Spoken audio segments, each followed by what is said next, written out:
100% surrounded by fire. Multiple people trapped. It's everywhere. November 8th, 2018. 85 people dead. 18,804 structures gone. Homes, churches, schools, a hospital flattened to white ash before noon. 153,000 acres of Northern California scorched. A town of 27,000 people erased. More than 90% of everything they had ever built destroyed. All of it, every death, every home, every mile of scorched earth, started with a single piece of metal no bigger than a man's hand. 6:33 in the morning. On a steel tower standing above a canyon near Pulga, California, a small iron hook, shaped like the letter C, snapped in half. It had possibly hung there for close to a century. It had been wearing down for decades, a groove deepening year after year, nearly cutting all the way through. And no one had ever climbed up to look.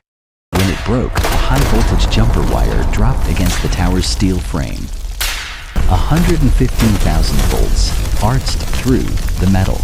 Molten fragments rained down into the dry brush below Camp Creek Road, and the campfire was born. 12 hours before any of that, on the evening of November 7th, a 41-year-old man named Kevin McKay was getting ready for work. He had been a school bus driver for about 2 months. Bus number 963. He was still learning the routes. Before this, he had managed a Walgreens. He was taking evening classes at Butte College, studying to become a teacher, his real dream. He lived in Paradise, California, a quiet mountain town in the Sierra Nevada foothills, 85 miles northeast of Sacramento. The kind of place where people left their doors unlocked and knew their neighbors by name. By tomorrow afternoon, Paradise would no longer exist.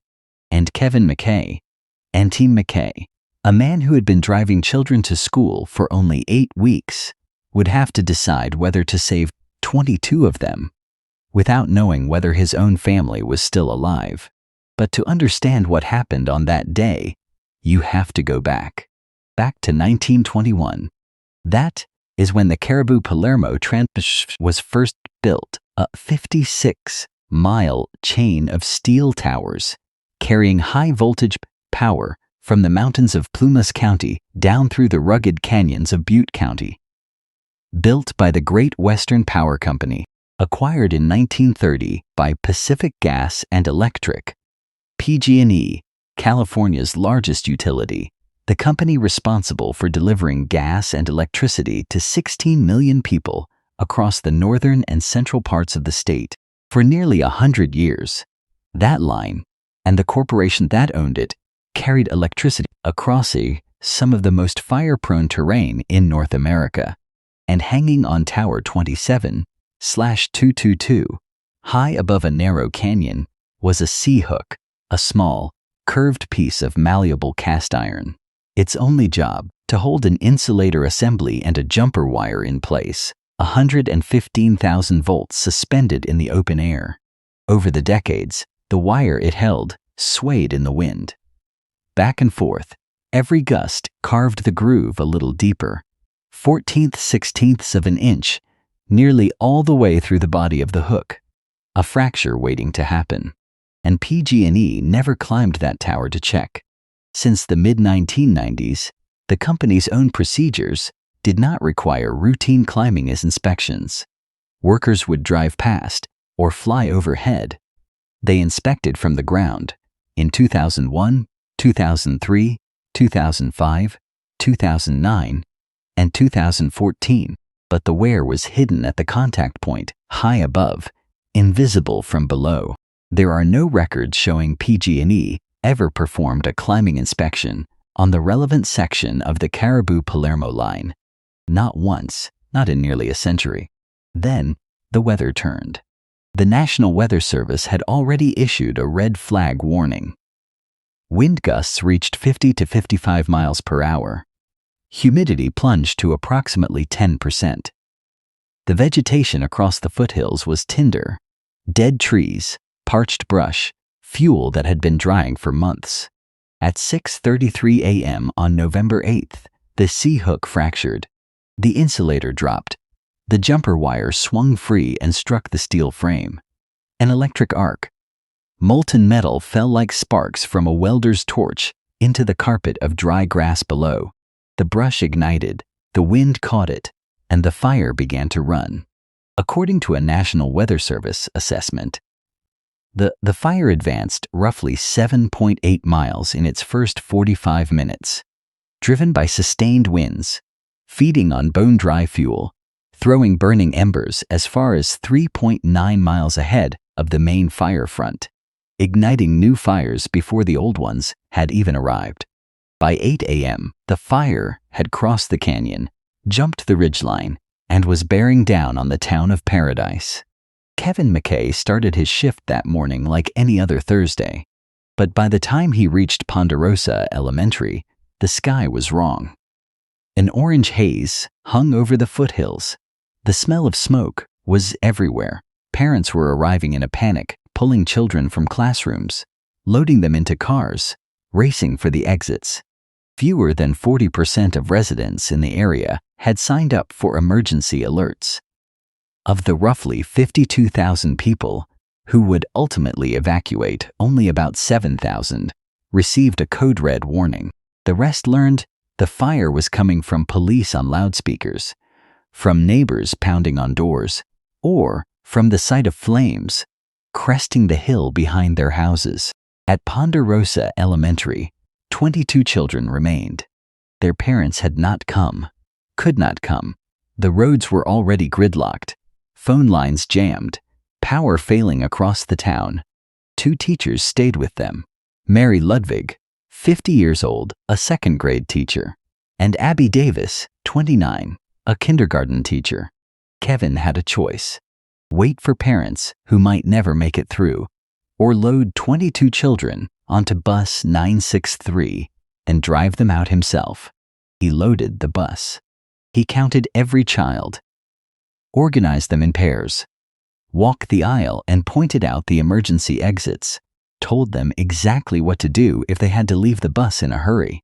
And then he pulled out of the Ponderosa parking lot into a world that was already on fire.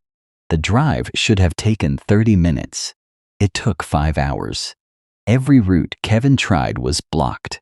Fire, fallen trees, abandoned vehicles, drivers who had crashed into one another in the blind smoke. Roads that had been open 10 minutes earlier were now walls of flame. Visibility dropped to nothing. Embers fell from the sky in sheets. And then the smoke found its way inside. It crept through the vents, through the seams of the windows, through the doors. The children began to choke. Some were crying.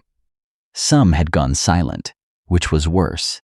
Kevin pulled off his shirt, tore it into strips, soaked the pieces in what little water they had on the bus, passed them to the children, one by one, and told them to press the wet cloth over their mouths and breathe through it. In the back of the bus, Mary Ludwig and Abby Davis did everything they could to hold 22 terrified children together. They sang songs. They played counting games. They held small hands and spoke softly, as if the world outside was not ending. At one point, the bus was sideswiped by another vehicle in the chaos. The jolt shook the children. Kevin steadied the wheel and kept moving. They passed a preschool teacher stranded alone on the road. Nowhere to go, no car, no help coming. They pulled her aboard, and through all 5 hours of smoke and flame and gridlocked roads, Kevin McKay did not know whether his own family was alive. His home was in Paradise, the same Paradise that was disappearing behind him. He kept driving. At the end of those 5 hours, every single child on bus 963 was alive. Kevin and the 2 teachers brought them to safety. They stayed with the children. They waited. And according to Kevin's admin, they did not leave until every kid was accounted for. And every kid was with their mom and dad. When the smoke lifted, Paradise was gone. More than 90% of its structures destroyed. Entire neighborhoods reduced to concrete foundations and ash. Street after street of nothing. 85 people lost their lives in the campfire. Many of them were elderly. Many had limited mobility. Some could not drive. Some had no one to call. Some never received a warning at all. On June 16, 2020, Pacific Gas and Electric pleaded guilty to 84 counts of involuntary manslaughter and 1 count of unlawfully starting a fire. No individual executive went to prison. The company's CEO stood in a Butte County courtroom and stated that their equipment had started the fire. The judge responded by noting that the facts established what he called a callous disregard for the safety and property of the citizens of Butte County. The maximum criminal fine, $3.5 million. $3.5 million for 84 lives. PG&E filed for bankruptcy in January of 2019. Through the proceedings, the company allocated roughly $25.5 billion in settlements and payments, $13.5 billion to wildfire victims, $11 billion to insurers, $1 billion to government agencies. That was not a punishment. That was the cost of surviving as a corporation. After the fire crews finally climbed the towers of the Caribou-Palermo line, they found 524 problems. 29 of them were classified as high-priority hazards requiring immediate repair. 524 defects on a single line that had never been properly inspected. Kevin McKay lost his home in the fire. It burned to the ground along with everything else in Paradise. His family survived. They had evacuated separately. He would learn that later. In the years that followed, Kev finished what he had started. He became a teacher at Fairview High School in Chico, a continuation school for students who need a second chance. The bus driver became the man at the front of the classroom, just like he had always planned. Mary Ludwig, the second-grade teacher, who had kept 22 children calm in the back of a burning bus, had a name for Kevin McKay. She called him the bus driver from heaven. In 2025, director Paul Greengrass brought the story to the screen. The Lost Bus, starring Matthew McConaughey and America Ferrera, a film about what happens when an ordinary man decides that leaving anyone behind is not an option. The campfire changed California. Evacuation planning, power grid maintenance, building codes, the way an entire state thinks about where the wildland ends and where people's lives begin. But none of those changes brought back the 85 people who died on November 8th, and none of them would have been necessary if someone had climbed a tower and replaced a piece of metal the size of a human hand. Every storm eventually ends, but the way we hold each other, that remains. Take care of one another. If this story moved you, if you these stories of survival and sacrifice deserve to be told, please take a moment to like this video and subscribe to the channel. Your support is what makes it possible to keep researching, writing, and sharing the stories that history must not forget.